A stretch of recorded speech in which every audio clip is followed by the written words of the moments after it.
Amina. Tuwe na somo linaitwa badiliko baada ya uokovu. Badiliko baada ya uokovu. Tukisema badiliko baada ya uokovu, hivyo kuna maisha ambayo tuliishi kabla ya kuokoka, lakini kuna maisha ambayo itabidi tuishi baada ya kuokoka. Haleluya kanisa. Ikiwa tulikuwa vile na bado tuko vile vile, ina maana hapo kunakuwa kuna shida kwa huyo mtu au kwa mimi mtu. Lazima kuwe na badiliko, na ulione kabisa, ujishuhudie we mwenyewe kwamba kweli nilikuwa hivi na sasa niko hivi. Amina na Mungu. Kwa unapojiangalia nyuma unajiona, na unapojiona saizi ulipo unaona kweli, ndipo nasema asante Mungu, kweli amenitoa mbali. Lakini kukiwa hakuna badiliko lolote, huo uokovu unakuwa ni uokovu wa uongo, uokovu feki.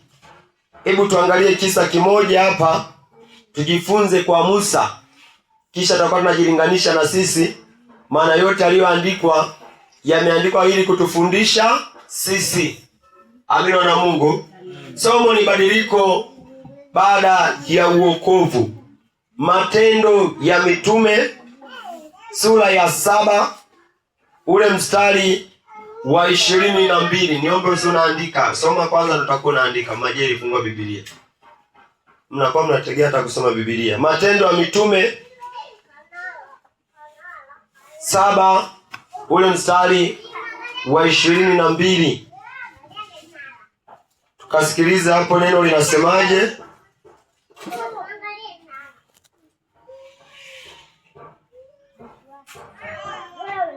Soma.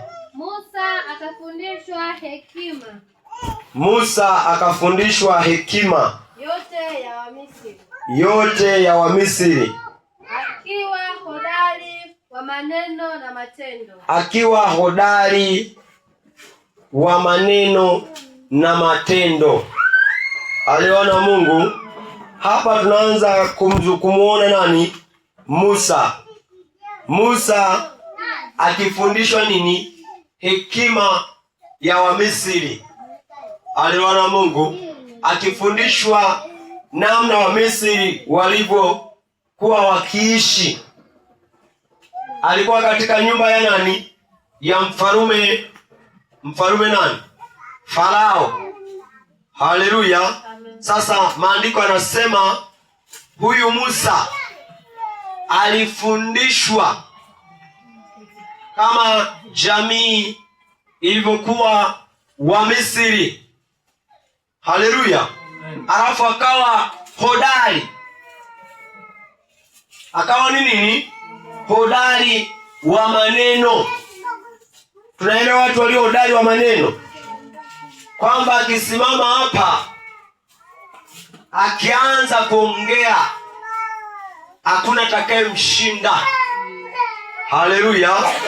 Yuko hodari wa maneno, au ana ufahamu mpana zaidi, kama vile wanasiasa. Haleluya. Jinsi wanavyojieleza, wanajieleza kwa hodari wa maneno. Unaweza hata usifuatilie vyeti vyao kwamba ana ufaulu gani, ile tu kuongea kunafanya nini? Kunashawishi watu. Sasa Misri walikuwa wanaabudu nini? Miungu. Haleluya. Kwa huyu Musa tunayemsoma, tunayemjua, hatua ya kwanza amepitia mikononi mwa waabudu miungu, na wamemfundisha uhodari huo. Ana uwezo wa kutetea hata miungu yao. Haleluya. Kwamba hata Musa akikamata mtu kwa kuhojiana naye tu kwa habari ya Wamisri, hekima wa Misri, kulikuwa hakuna wa kumshinda. Haleluya. Kulikuwa hakuna wa kumshinda. Hebu tumwangalie huyo Musa kimapana zaidi. Kitabu cha Kutoka, soma Kutoka ile 2 mstari wa 11 na ule mstari wa 12. Tunaenda kumwangalia huyu Musa aliyekuwa hodari wa maneno. Kutoka 2 mstari wa 11. Kutoka 2 mstari wa 11 na wa 12. Hata siku zile Musa alipokuwa mtu mzima akatoka kuwaendea ndugu zake. Akatazama mizigo yao.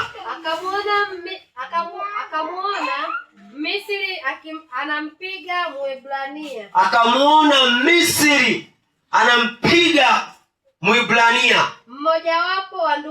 Mmojawapo wa ndugu zake. Basi akatazama huku na huku. Na alipoona ya kuwa hapana mtu, akampiga yule Misri. Akamficha ndani ya mchanga. Akamuua kisha akamficha. Huyo ni nani? Ni Musa.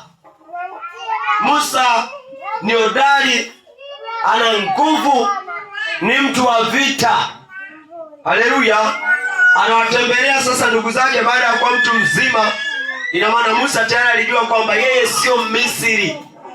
Pamoja na kwamba ana hekima ya Kimisri, lakini yeye ni Mwebrania. Haleluya. Sasa anaona kuna mtu anamtesa nani? Mwebrania, alafu yule ni Misri. Anaenda pale anampiga. Wapendwa, mtu anayeamua ugomvi ni lazima awe na nguvu. Haleluya.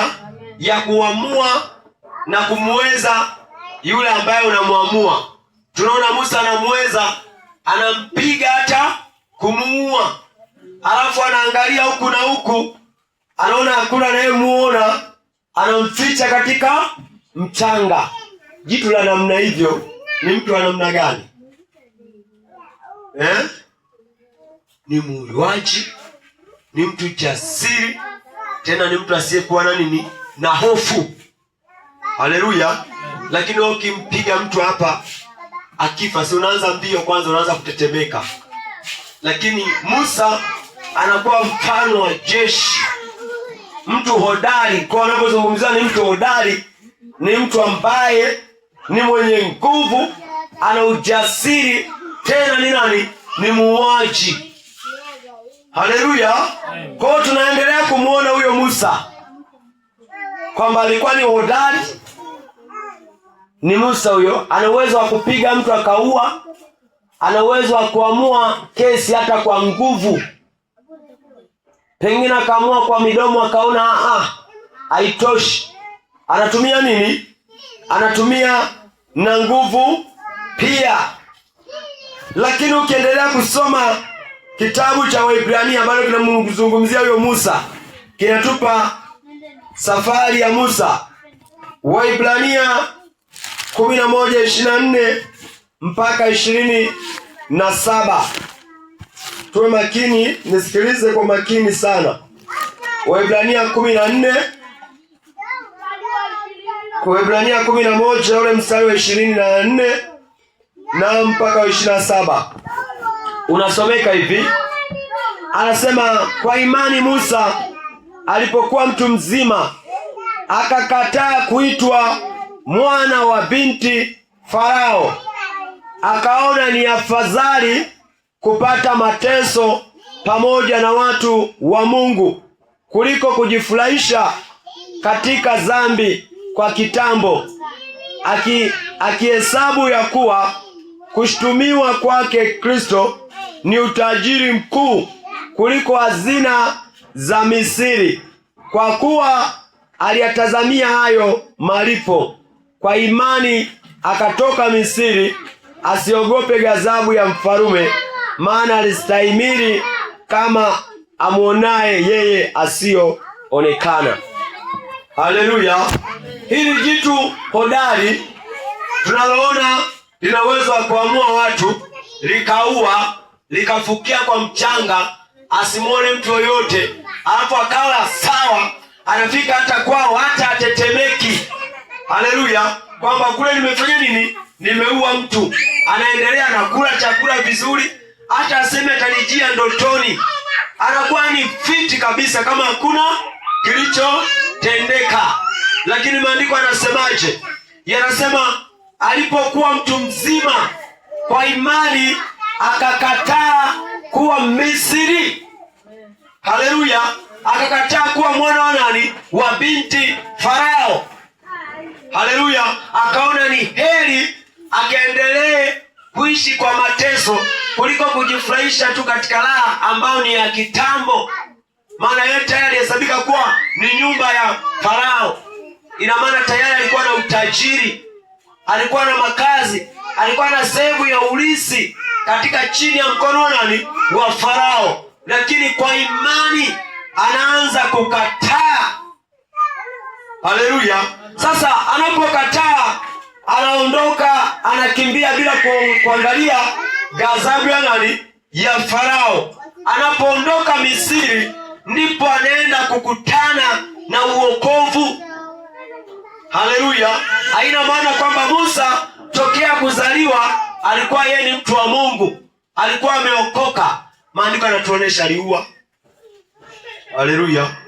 Amri inasema inaruhusu kuua. Amri ya Mungu inaruhusu ufiche mtu kwenye mchanga? Hairuhusu. Ina maana tayari alikuwa na ghadhabu na yeye nini? Ya Adamu wa kwanza ndani yake. Tayari alikuwa ni mtenda dhambi tu kama watenda dhambi wengine. Lakini uokovu wa Musa unaanzia wapi? Pale alipokataa kuitwa binti Farao. Haleluya. Pale anapoyakataa mambo ya Kimisri, tunaanza kumuona sasa Musa mwingine wa tofauti na yule tuliyemuona aliyekuwa hodari wa kunena, aliyekuwa na nguvu, aliyekuwa na uwezo wa kupiga na kuua. Lakini alipokataa kwa imani ya kwamba heri nikateseke, heri nikajitafute, niishi maisha yangu ya uhuru, lakini nikampendeze nani? Mungu. Tunaanza kumwona Musa amebadilika. Hebu tusome kitabu cha Hesabu. Kitabu cha Hesabu 12:3. Hesabu 12 mstari wa 3.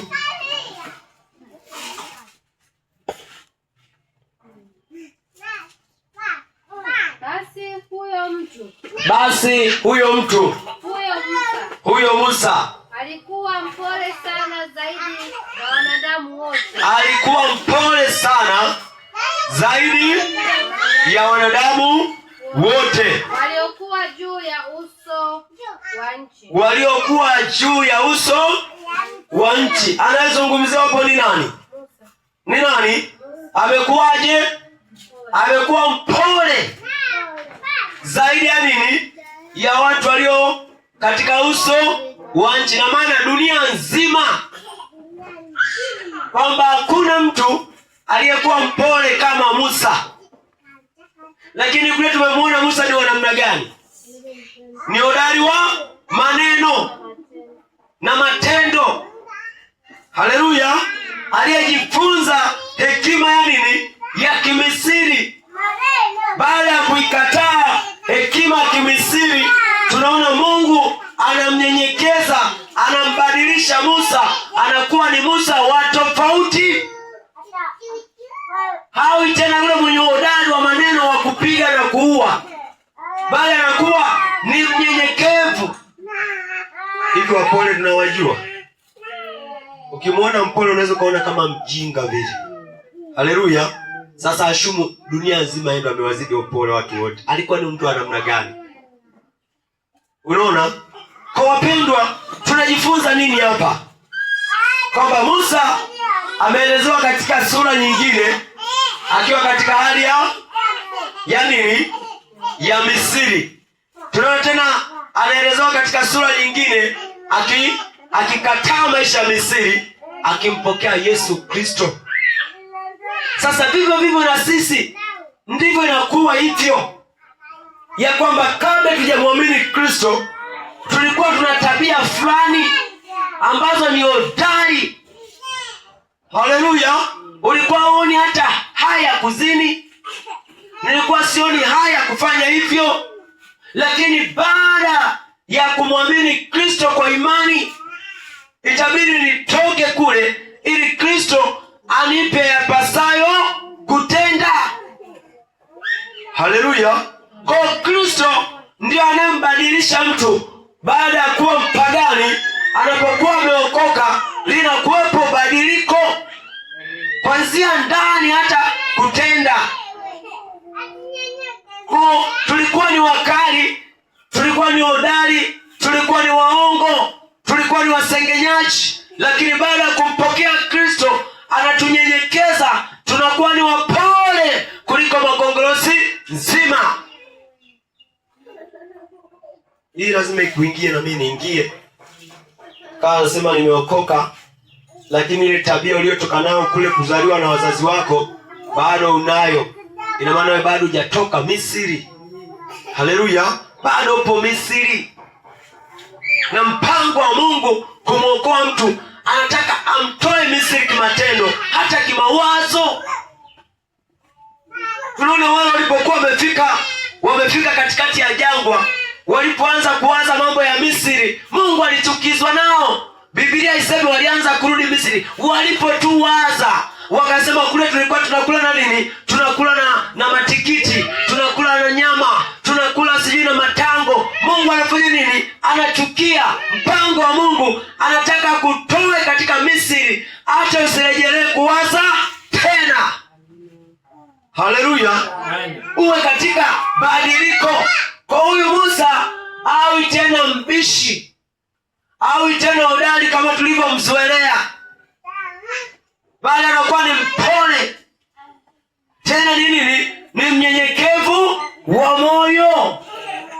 Sasa hiyo hali sio kwamba aliigiza, alinyenyekezwa. Yupo anayenyenyekeza baada ya kukubali kutoka Misri. Haleluya na Mungu. Ukikubali, ukigeuka. Unajua mwanadamu ni mtu wa matendo. Kwa unapoliacha litendo lazima uwe na tendo mbadala. Haleluya na Mungu. Hauwezi ukaacha hivyo ukabaki umeganda una chochote. Kwa unapokuwa na matendo yale ya Misri, unapoyaacha kuna matendo ambayo unavikwa. Mungu anamwambia nani? Paulo ambaye aliitwa Sauli. Anasema, inuka uende Dameski, nitakuonesha pasayo kutenda. Anasema uende kule ukawe tu unalala. Anasema nao yatenda unaliuzi kanisa ambayo ndio mimi. Lakini sasa inuka uende Dameski, nitakuonesha yapasayo kutenda. Sasa na huyo Paulo naye tunaona alikuwa ni nani? Ni muuaji. Alikuwa anaenda Dameski kufanya nini? Kukamata watu makanisani wanaomtangaza nani? Kristo. Lakini alipofika Dameski akaanza kazi gani? Kuhubiri. Haleluya. Ina maana tayari badiliko likafanya nini? Likaonekana. Anaenda kuua, akachukua panga lingine la Injili. Hivyo ndio inavyotakiwa. Tusije tukakaa hapa tunasema tumeokoka, lakini hakuna badiliko. Yale uliyotoka nayo upagani unayo. Alafu unasema umeokoka kisha unaimba. Mpendwa, utaenda mbinguni. Lazima ukae katika mkono wa Bwana. Bwana akufundishe. Anasema neno langu ni nyundo, aponde moyo wako. Haleluya. Ukapate kupasuka vipande vipande, akuwekee moyo wa nyama, auondole moyo wa jiwe. Huo ndio mpango wa Mungu, kuwabadilisha watu. Uokovu si kusema mimi nimeokoka ninampenda Yesu. Sio hivyo. Uokovu ni badiliko. Ukisoma kile kitabu cha, hebu tuangalie kitabu cha Mathayo 11:29. Soma haraka. Mathayo 11 ule mstari wa wa 29. Naam. Kinasema keje? Jitieni nira yangu. Mjifunze kwangu. Kwa kuwa mimi ni mpole na mnyenyekevu wa moyo. Nanyi mtapata raha nafsini mwenu. Musa alipojifunza kwa Mungu ndio maana kama mpole. Haleluya. Huyu ni Yesu. Asema mjitie nira yangu. Jitieni nira yenu kwangu, nira yangu kwangu. Haleluya. Mjifunze kwa nani? Kwangu. Kuna wakati tulijifunza kwa nani? Kwa dunia. Uliona tu rafiki yako amefanya vitu na ukafanya nini? Ukakopi. Haleluya. Ukiona rafiki yako amevaa kimino umemsifia na wewe ukafanya nini? Ukavaa. Haleluya. Ukiona mwenzako mlisoma naye ni mweusi amekuja kutembelea ni mweupe na wewe ukaanza kufukuzia huo mweupe. Sasa ndipo Kristo anaanza kukubadilisha. Anasema njoo ujifunze kwangu. Haleluya. Yapo uliojifunza lakini unaweka pembeni. Tunapokuja ibadani tuwe kama watoto hatujui lolote. Tunapoisogelea Biblia, unaposoma Biblia uwe kama mtoto ambaye hujui lolote ili ukapate kufundishwa. Haleluya na Mungu. Unapopata kufundishwa unapata tunda la upole. Maana Yesu ni mpole. Alafu nini? Ni mnyenyekevu. Sasa unapojifunza kwa mpole, alafu mnyenyekevu, matokeo yake itakuwa wewe ni wa namna gani? Utakuwa ni mpole. Wengine wameokoka lakini ni wakali. Wako najiuliza, hii vipi? Yaani akiwa anaongea na mtoto tu akikosea utasema anaongea na mnyama. Ile kusema na kupiga nitakukanya. Hey. Huyu mama ataua sasa. Yaani anapotoa hukumu ya mdomo, anafu anaita na jina la mnyama hapo hapo. Haleluya. Alafu Jumapili nimemwona, yaani haimsumbui. Hapana wapendwa, wokovu huko hivyo. Haleluya na Mungu. Wokovu si tu kuimba, si tu kuhubiri, tukapate kubadilika, tuwe na badiliko, tuendelee kujifunza kwa huyu aliye mpole, aliye mnyenyekevu, ili akapate kutunyenyekeza, ili akapate kufanya nini? Kutubadilisha. Ili mtu abadilike itabidi afanyaje? Ajifunze kwa Yesu. Ili mtu apate upole itabidi afanyeje? Ajifunze kwa aliye mpole. Hata shuleni ilikuwa kama unataka ufaulu mathematics au jiografia, sitabidi ujifunze kwa mwalimu aliyesomea jiografia. Haleluya. Mwalimu ni wa Kiswahili. Wewe unampelekea swali la mathematics atajibu? Hawezi. Kwa sisi tunahitaji kuwa wapole. Sasa tukiwa tunahitaji tabia njema, alafu ni wavivu kujifunza kwa huyu, atatuacha kama tulivyo. Haleluya. Tutakuwa tunakula vyakula vyetu, tunavaa mavazi yetu, alafu tunataka tuitwe kwa jina lake. Kitu ambacho hakiwezekani. Lazima tule vya kwake, tuvae vya kwake. Ndipo tunapoitwa kwa jina lake, nao wanasema ni watoto wangu. Anasema tangu sasa siwaitwi watumwa tena, bali rafiki zangu, maana yote niliyowaleteni mmeyapokea. Haleluya. Mmefanya nini? Mmepokea kwa njia nini? Ya kujifunza. Kwa kila mtu achunguze moyo wake. Umegeuka kweli kutoka Misri? Umeyakataa maisha ya Farao?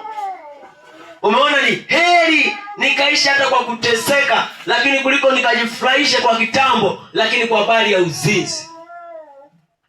Kuna watu uzinzi unawanufaisha. Anaweza kakosa debe la unga, lakini akizini ndo anapata debe la unga. Sasa hayo ni maisha ya furaha kwa kitambo tu. Haleluya na Mungu. Hayo ni ya kitambo tu, ndio utakula, utafurahi, Unaweza ukawa una nguo nzuri, lakini ukizini ndio unapata nguo nzuri, lakini huo uzuri ni wa kitambo tu mpendwa. Musa kaona yale maisha, nitaitwa ndio mwana wa mfarume, lakini anakuja mfarume wa kudumu. Huyu ni wa kitambo tu. Hata anapozungumza Farao yuko wapi? Amekufa. Sio bwana amekufa, alikufa. Kwa Musa aliona mbele kwamba yupo mfarume ambaye atatawala milele.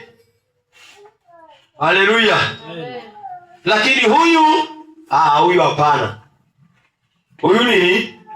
Huyu hapana. Musa alikataa. Ndipo tukaanza kuliona badiliko. Je, Musa angezingekataa, tungeendelea kuliona badiliko lolote? Tungeendelea kumuona ni hodari, alafu hodari ni hapa tu duniani. Ingekusaidia nini? Una hodari, una nguvu, wanakusifia wewe ni mjanja, uko vizuri kwa wazifa fulani, alafu mbele ya Kristo huna chochote. Tuangalie kitabu kingine. Petro wa kwanza sura ya 5 mstari wa 6. Mstari wa 5 na wa 6. Petro wa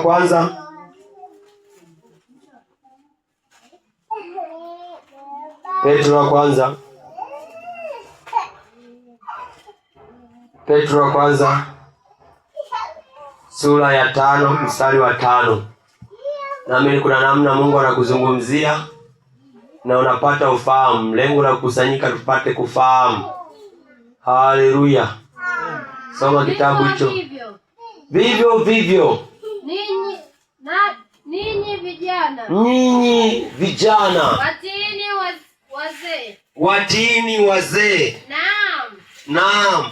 Ninyi nyote jifunzeni unyenyekevu. Naam, nyinyi nyote jifunzeni unyenyekevu. Mpate kuhudumiana. Kwa sababu Mungu huwapinga wenye viburi, lakini huwapa wanyenyekevu neema. Mpendwa, jitahidi kutii. Haleluya. Hapo asema hapo, watini wazee wenu. Wazee ni wale wanaowaongoza, sio labda wazee gani. Hapo wazee wanaozungumziwa ni wachungaji. Amina na Mungu kwamba watini. Haleluya. Afu nyenyekeeni ili mkapate kuhudumiana nyinyi kwa nyinyi. Usione Musa alinyenyekezwa vile, alitii. Tunaona Musa alipokimbia alienda kwa nani? Alienda Midiani kwa nani? Kwa Yesro. Haleluya. Yesro alianza kumfundisha. Amekaa miaka 40 na Yesro. Huwezi kukaa kwa mtu miaka 40 hapo kwa unafanya yako, lazima uwe chini yake. Haleluya. Sasa yule Yesro alikuwa ni kuhani. Kwa ameendelea kumfundisha Musa na kumfundisha. Ndipo Musa baada ya kuwa mtiifu, naye Mungu anajifunua kwake kwa njia ya kijiti ambacho kinateketea, kinawaka moto afu akiteketei. Mungu anafanya nini? Anasema naye. Kwa vivyo wapendwa, kama unahitaji badiliko la tabia zako zile za Misri, kuwa katika hali ya utiifu na unyenyekevu. Ukiwa ni mjuaji, Mungu anakushusha. Ukijiinua, Mungu anakushusha. Haleluya na Mungu anasema yeye ndiye anawainua wanaojinyenyekeza, lakini wale wanaojikweza atawashusha. Kwa tujifunze sana kujinyenyekeza. Tujifunze kujishusha. Haleluya na Mungu. Ukijishusha ndipo Mungu anafanya nini? Atakuinua. Nakumbuka kuna wapendwa walikujaga hapa wamesema watamia hapa, tukakaribisha karibuni. Lakini ninapowasindikiza kuna kauli walikaongea sikupendezwa nayo. Sema wewe ndio mhudumu hapa mna wewe ni mdogo. Wewe ni mdogo. Sasa sijajua wenyewe walipokuja hapa tunaimba tenzi, tunasifu. Unajua kuja hapo talikuta mtu na kitambi. lina mindevu, likisema limefanya nini, limesema. Nikataka kusema, mtu akasema sawa. Wakawa kaenda ushirika mwingine. Hata sasa nikikutana nao, yaani kama wana hofu, wananikwepa. Unaona? Kwa msione hawa mama wamekaa hapa kwamba mimi hawanioni kwamba ni mdogo, lakini kilichoweka hapo ni unyenyekevu. Msimuone Eliasi hapa, ukiniangalia mimi na yeye ni mkubwa tu sana kwangu. Haleluya kanisa. Lakini kinachomfanya amepondeka. Anahitaji kufanya nini? Kujifunza mambo ya mbinguni. Haleluya na Mungu. Mambo ya mbinguni hatuna mkubwa. Yesu alikataa. Alisema mtu akitaka awe mkubwa, anyenyekea akafanyika awe mdogo kuliko wote. Haleluya na Mungu. Sisi huku mbinguni hatuna meza. Labda mwingine unaga tunakaaga tu huku. Sema ikage kwamba sijui madhabahu. Hizi ni mimbali, madhabahu ndani ya moyo wa mtu. Haleluya na Mungu. Ukikaa unasema huku ndio madhabahu, ni shauri yako. Yesu anasema tangu sasa, anasema Mungu ni roho. Haleluya. Inatupasa tumwabudu katika roho na kweli. Nani watafuta waabuduo kama hao? Kwa madhabahu itakuwa tena ipo huku mbele. Tunaabudu ndani. Sasa kinachokaa ndani ni neno. Neno linasema nyenyekea kwa kila namna, kuwa mtifu. Haleluya. Kwa tunachukulia na yule dogo leo ameongea. Hapana mpendwa, ni neno la Mungu. Nichukulie kwa kutetemeka. Yeremia alijaribu kuikataa kazi ya Mungu, akisema mimi ni mtoto. Haleluya. Lakini Mungu anasema mimi nalikujua tokea kabla ya kuwekwa hata tumboni mwa mama yako, na nikakuchagua kuwa nabii ili ukavunje na kuharibu na kubomoa kazi za nani? Za shetani. Haleluya. Kwa tujifunze kunyenyekea, kuwa mtifu. Usitake ukaje ukahubiriwa na mtu linaitwa askofu, sijui la mandevu na hapana. Hubiriwa na neno la Mungu. Haleluya. Kubali neno ndio likuhubiri, sio mwanadamu. Kuna watu wengine mtu akihubiri anaweza asimuelewe, lakini akija kuhubiri mwenye cheo injili ile ndio anakubalika. Ina maana wewe unakuwa unakubali wanadamu kuliko kulikubali neno. Usiangalie neno ni nani analisema. Haleluya. Angalia neno linakuwekaje, linakupondaje. Kuna katoto kapo mtandaoni, kapo kama msimamo. Kapo kama Mungu amekainua, kana piga injili. Kama mtakuwa umekaona. Anapiga, anafunua neno ambalo watu wakubwa tunabaki tunajikuna, tuelewi. Haleluya. Kapo kama huyo.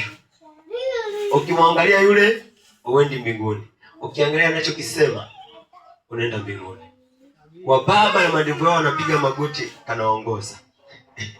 Haleluya.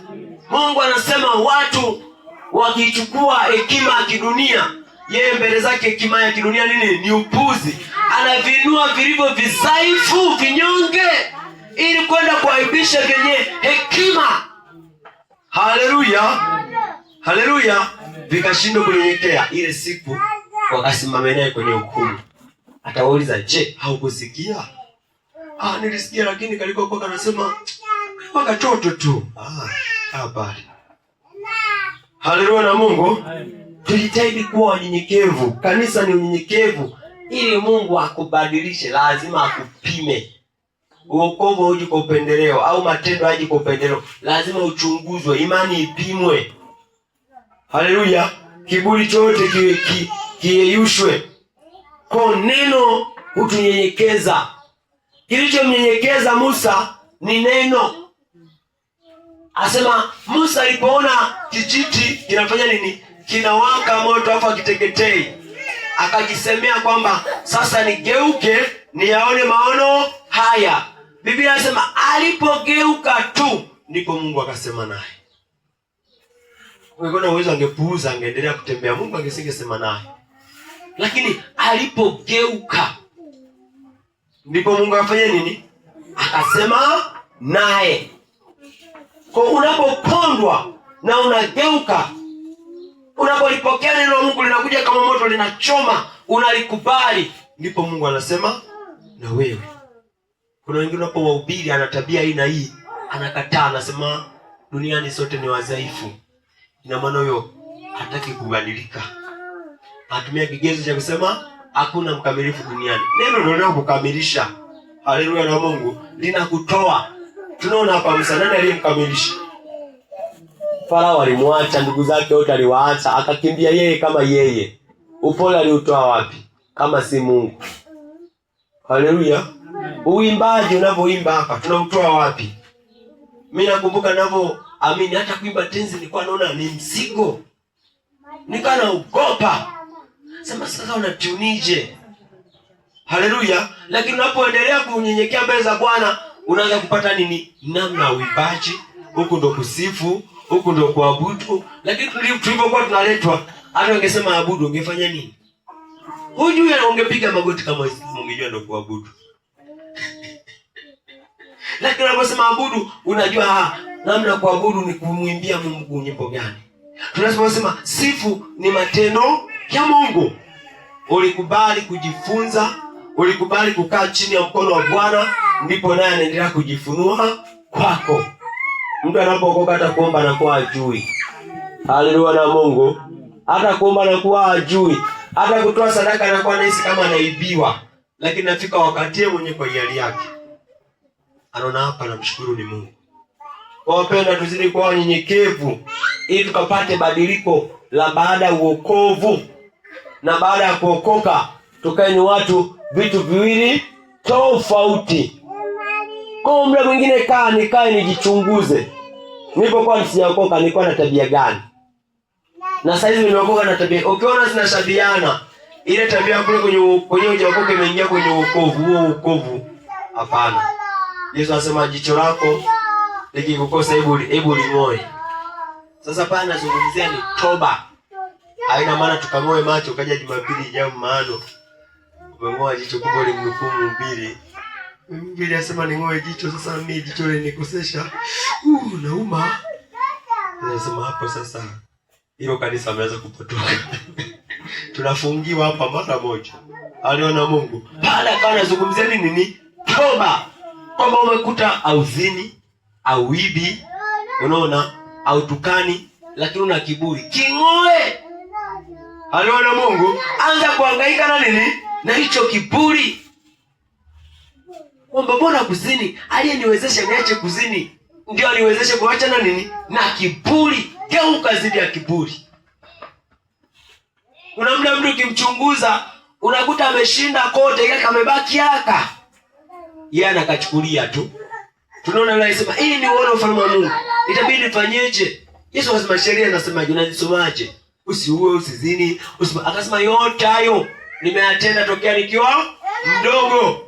Maandiko anasemaje? Anasema Yesu akamwangalia afu akampenda. Akasema imebaki hili moja tu mwanangu, moja. Uza mali zako uwape maskini. Ulibaki upendo. Akasema sasa mimi ni tajiri, niuze tena mali.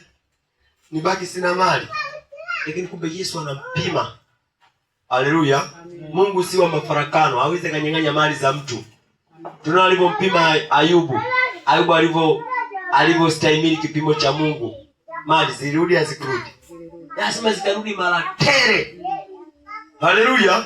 Kwa ina maana kwamba Mungu anaukataa utajiri. Hapana, pale ilikuwa anahubiri, anauangalia ule moyo. Ayubu alipopoteza utajiri, akapoteza watoto, akapoteza kila kitu. Mungu alipoona ananistahili, mali hazikurudi.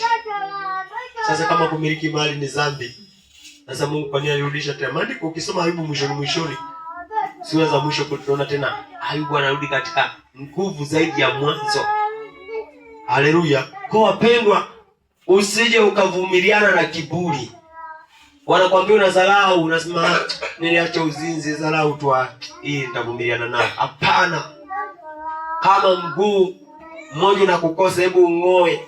Ufanyage hivi kuliko katembea na miguu yote miwili ukienda kuzimu. Ni toba. Kama mienendo yako ndio inakufanya usiende mbinguni, uikate uache. Haleluya. Lakini hatuko mbali kumaliza, tuangalie kitabu cha Ezekieli. Ezekieli 36 ule mstari wa 26. Ezekieli 36. Nasoma kwa uwezo wa Mungu.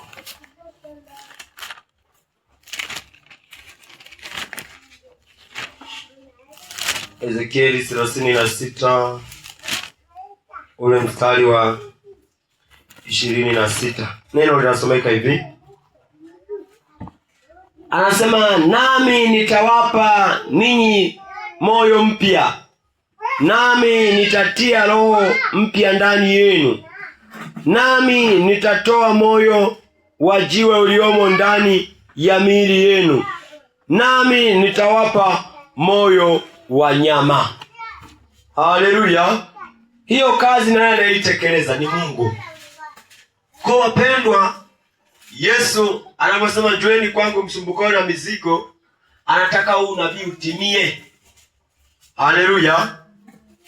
Una moyo wa jiwe, mizigo ni moyo wa jiwe, moyo mgumu wa kutokuelewa. Ezekieli 36 mstari wa 26. Ezekieli 36 ule mstari wa 26. Ninarudia kusoma kwa uweza wake. Unasomeka hivi.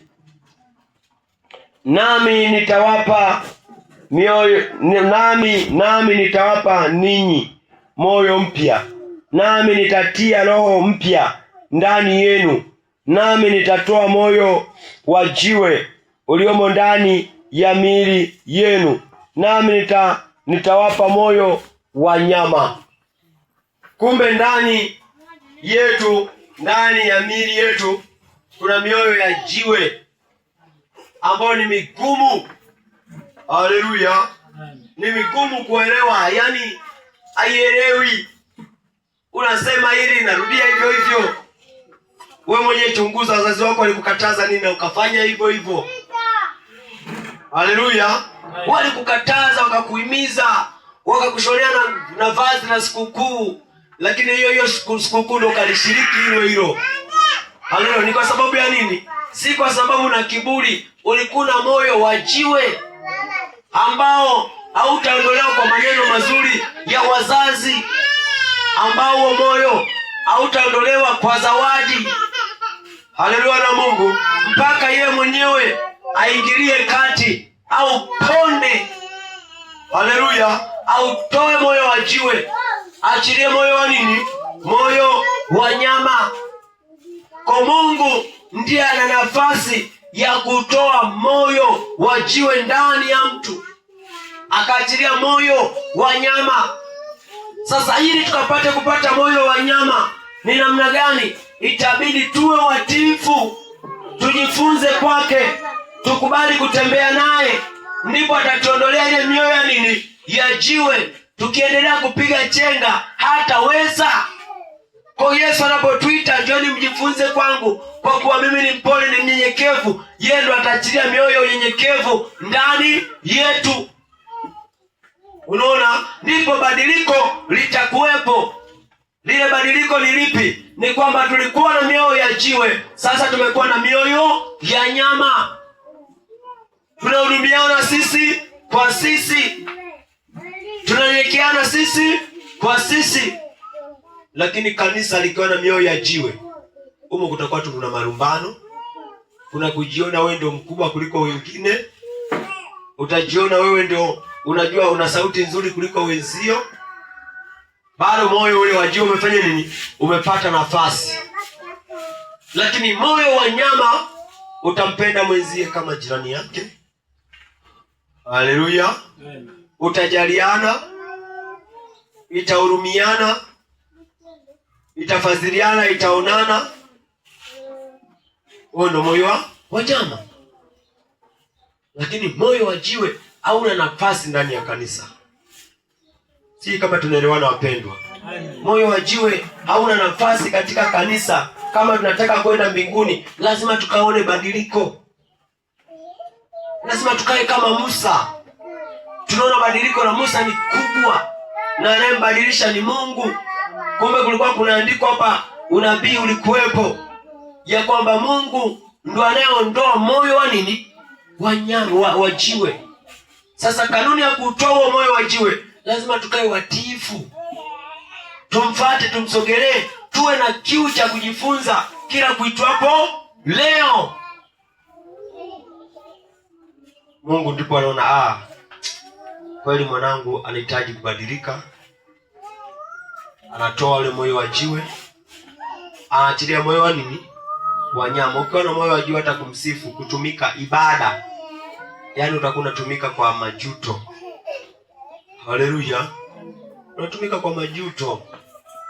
Ni kama tukienda hospitalini, tunaendaga lakini hatupendi, yaani unaenda tu basi. Haleluya na Mungu. Hata ukifika pale kinachoendelea pale unaona ni hauna namna, sasa inabidi uvumilie. Lakini ibada ya mtu aliyepondeka, anasema nalifurahia waliponiambia twende nyumbani mwa Bwana, maana najua huko ndiko kuna hekima yote. Nyumbani mwa Bwana ndiko nitapata mwongozo, nifanyeje. Kwa tuko hapa ili tupate mwongozo wa maisha yetu. Asema neno lako ndio taa ya miguu yangu na mwangazo wa nini? Wa maisha yangu.